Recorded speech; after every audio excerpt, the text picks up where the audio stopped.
Hey everyone, so I'm actually here at Yale University today. I'm recording with Ben Verdery and we're doing multi-tracking of his piece, Scenes from Ellis Island, Scenes of Ellis Island, 12 guitars, and you can see there's a number of them down there. We're choosing different instruments to give a bit of a feel like there's a real orchestra going. And then here you can see a number of different microphones. We're picking up close sounds, far sounds in the room. Can I see up somewhere around here? There they are, in the kind of picking up the room there. And it's this wonderful space here. You can see it's a really fantastic room in terms of recording. So it's been quite an experience in terms of playing with the click track to try and get layer after layer after layer in time. But yeah, so it's been a great experience. Hello everyone, it's Simon, and this is going to be, this is my version of the fireside chat. There's no fire. I managed to get a very nice graphic on the screen so it looks like I'm all organized. But this is going to be a little rundown of some of the topics that I came across in the forum, a couple of announcements, and just catching up with everybody. So I actually just made a little catch-up video for responses to grade 1 as a whole for the submission period. We had really a wonderful selection of submissions this last time.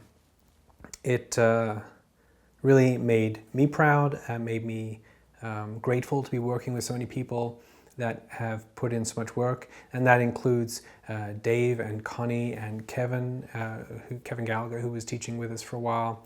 And yeah, it was just a wonderful testament to the overall rise of the quality of playing here at the Academy, and also I think the refinement of the education year after year as we go along.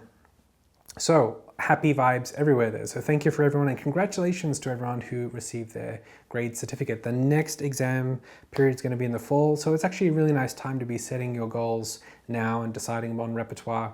And you know, if you're a very organized person, you can maybe think backwards about, okay, I want to submit on this date, and then I'll be able to put in the time here, here, and here. And maybe even if you have some goalposts along the way, like a performance leading up to it, or a recording leading up to it, and even those, you know, or even just putting things in the forums, updates, weekly updates or monthly, what have you.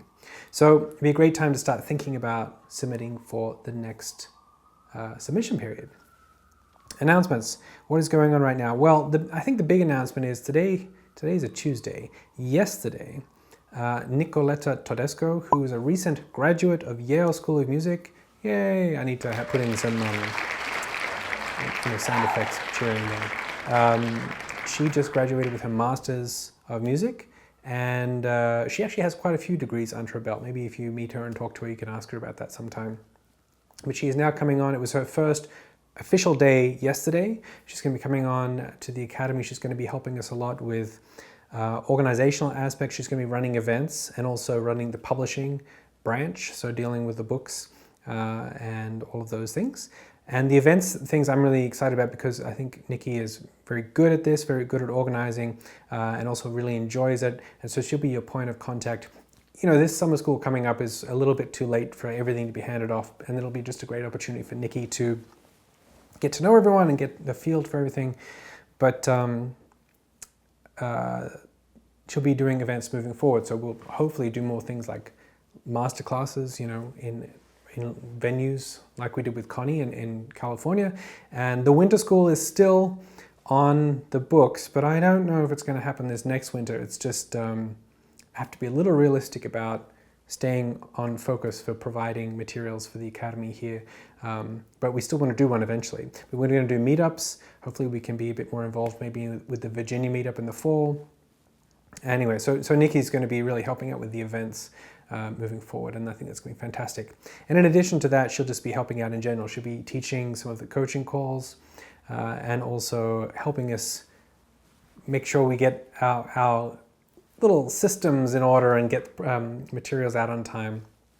We have Connie Shu's masterclass coming up very soon. It's almost done with the editing, and that's really a wonderful lesson on Capriccio Catalan, that piece by Isaac Albéniz. Very lyrical, very beautiful.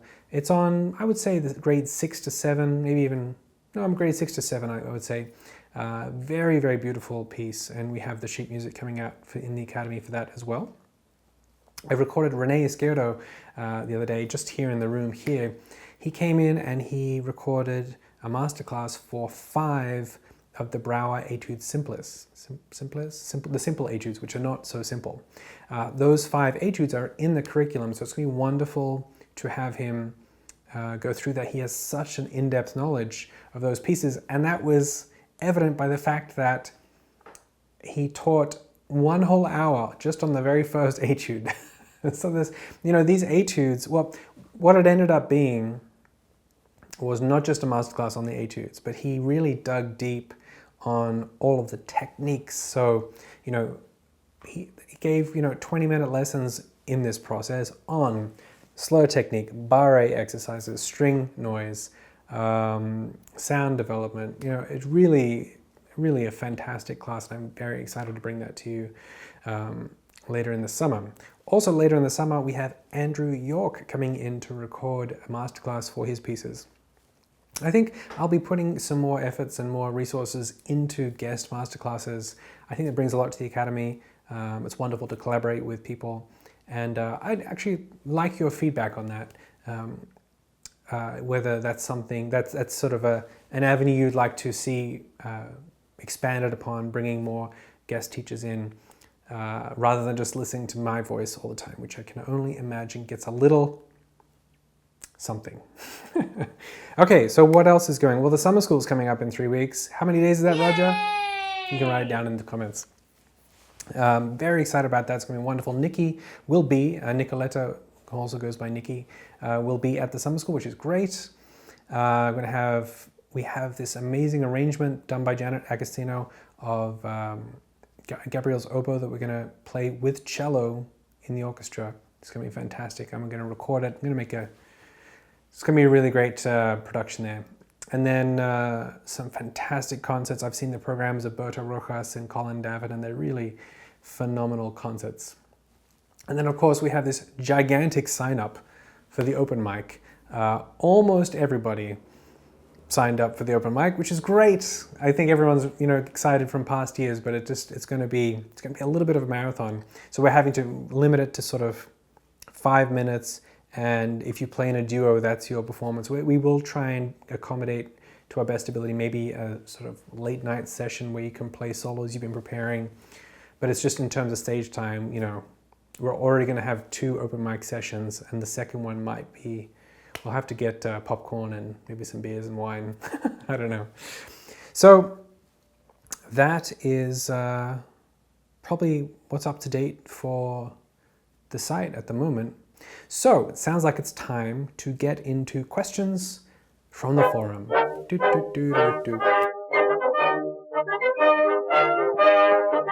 So a big question I wanted to delve into is memorization. We have so many black dots, so much information on here to memorize, and this came up, a query about memorization with some really good points and ideas that came through about visualization.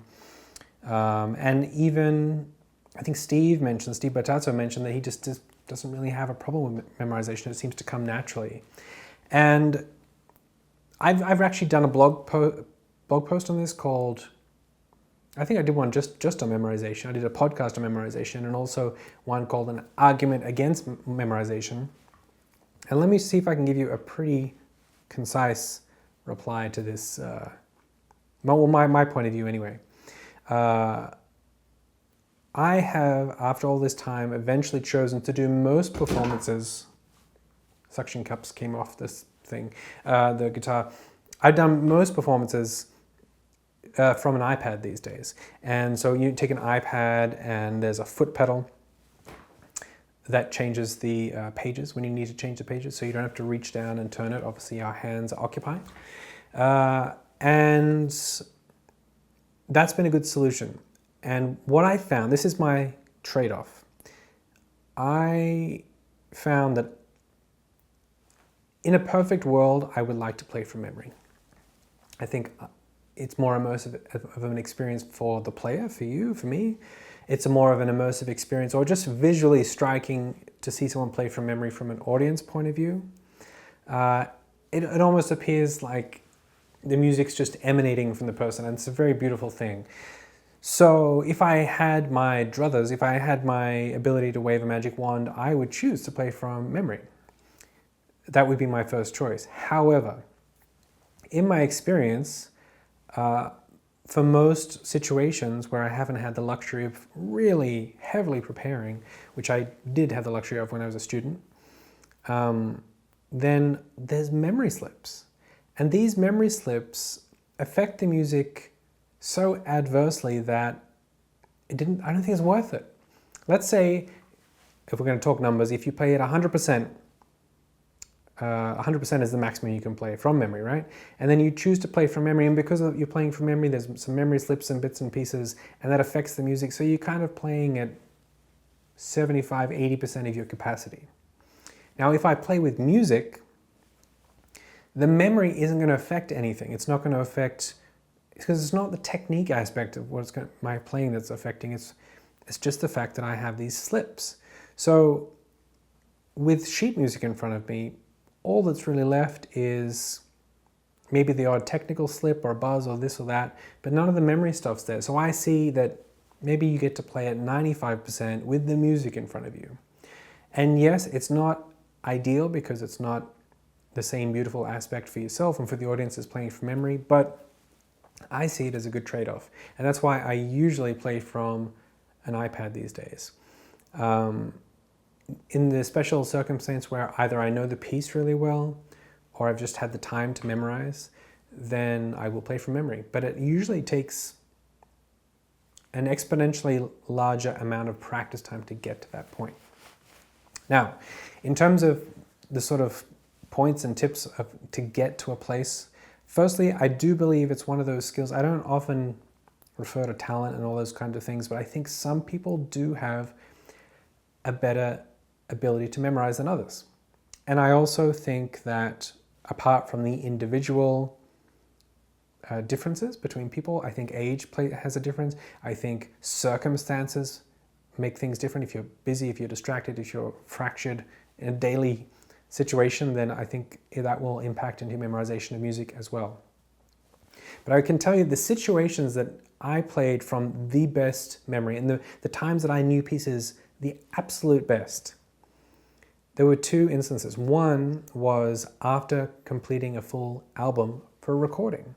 And I think this is really potentially appropriate for all of you in that when you record something, and I'm not talking about just playing on your iPhone and then that's recording. I'm talking about a recording where you prepare, there's money invested, so you get all your ducks in a row and you put time into it.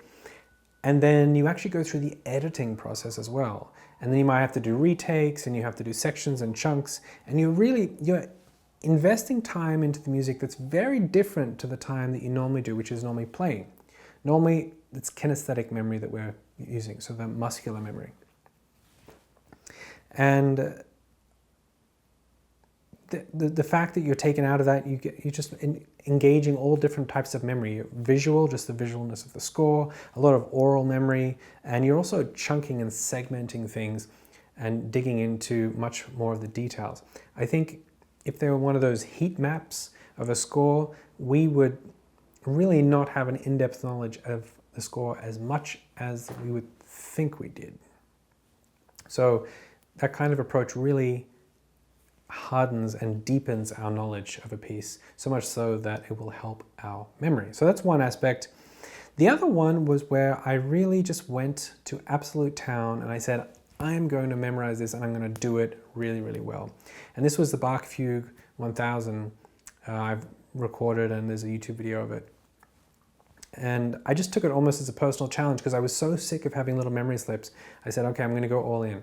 And it wasn't the process so much because obviously there's repetition, there's analysis, there's oral listening, there's visual memory. But what the real testament to that being at that point was that I could actually visualize in my mind, without the guitar, the entire piece.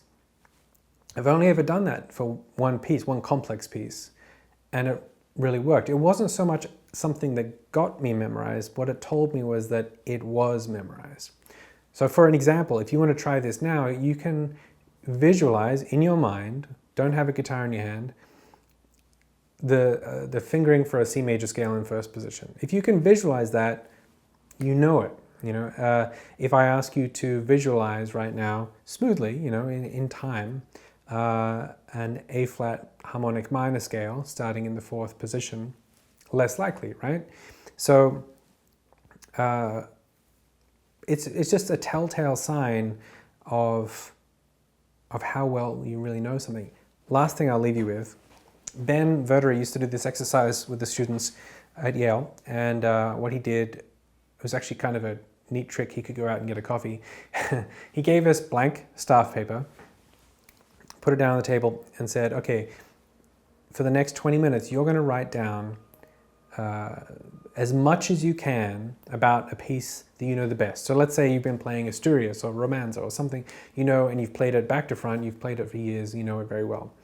Write it down on a piece of paper. Basically sort of transcribe it like Mozart famously did with the Miserere by Allegri. And left for 20 minutes, and you come back, and it's really interesting, first of all, that you can't do that much of it. And second of all, that there's a lot of information missing. So the score, when we think of memorization, we think about the notes, the pitches, the rhythms, pitches and rhythms, the kind of the fundamentals of a score. But obviously there's dynamics, there's harmonies, there's articulations, there's expression instructions, there's repeats, there's form, there's all these other bits of information. And if you look at modern music, it's very dense, very complex. So that's very revealing. And just to go back to the recording example, when you're doing a recording, you're hyper attentive to dynamic markings and articulations and phrasing and buzzing, just all hyper detailed and smaller chunks. So you could even do an exercise of that. Take a piece that you think you know really well, or you feel you know really well, put everything aside and just write out by hand as much as you can, and it can be kind of revealing. Likewise, you can take a moment and try and visualize in your mind's eye a piece. And now the left hand's one thing, because we often look at the left hand there, but then can you actually do the right hand? That's a whole other thing, especially if it's complex, if it's some kind of arpeggiated figuration. We often just do that from muscle memory. I have a lot more to say about memorization, but if you want to listen to the podcast, Google is your friend. Classical Guitar Corner Memorization Podcast. It should come straight up. I probably talked about it for an hour, and I have some thoughts on it. So, great question. Thank you so much, and on to the next one.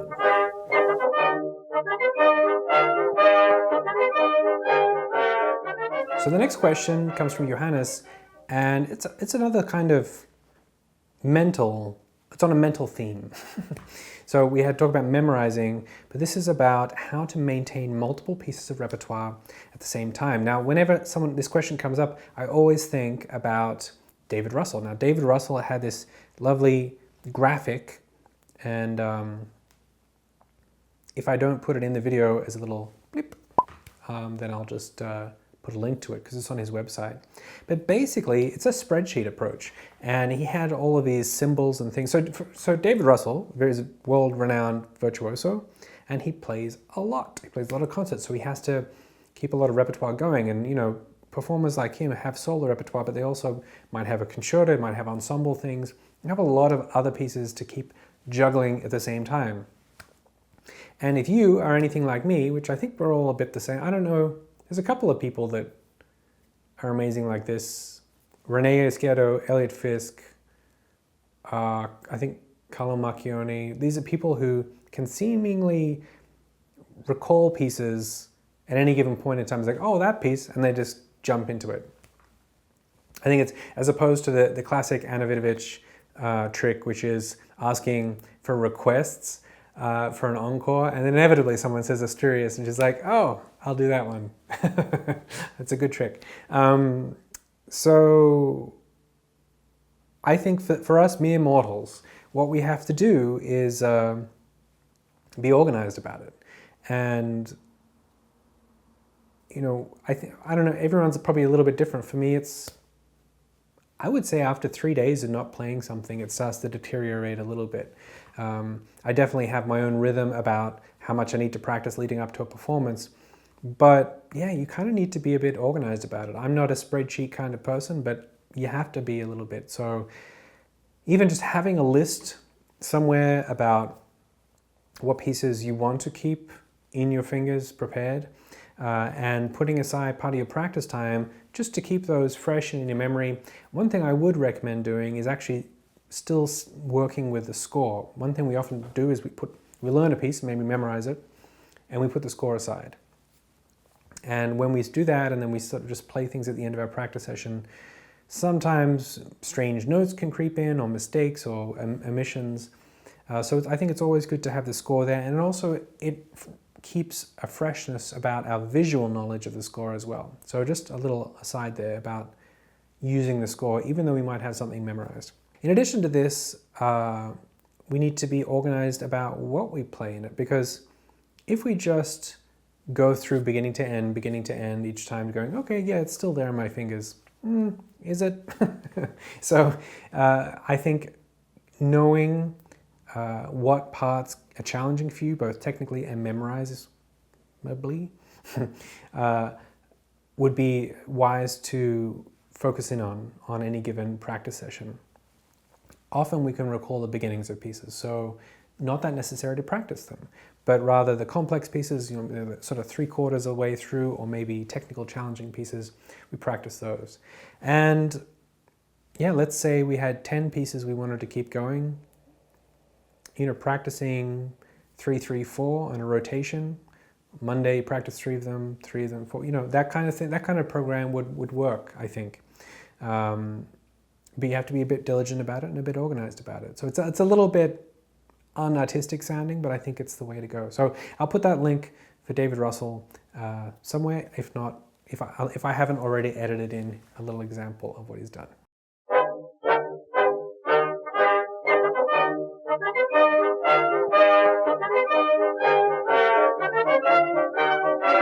Okay, so the next question comes from a Mr. Gary Robinson asking about metronome settings for a piece of music. So his question is that, we know that we can set the metronome to the beat. In this case, 4/4, so there's 4 clicks for each quarter note. This, by the way, is the Practice Plus app. I like it. It's always on the phone. It's handy.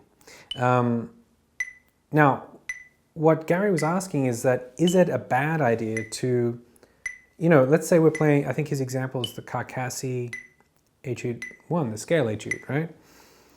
Is it a bad idea to then put on subdivision, where we divide those beats and mark the 8th notes?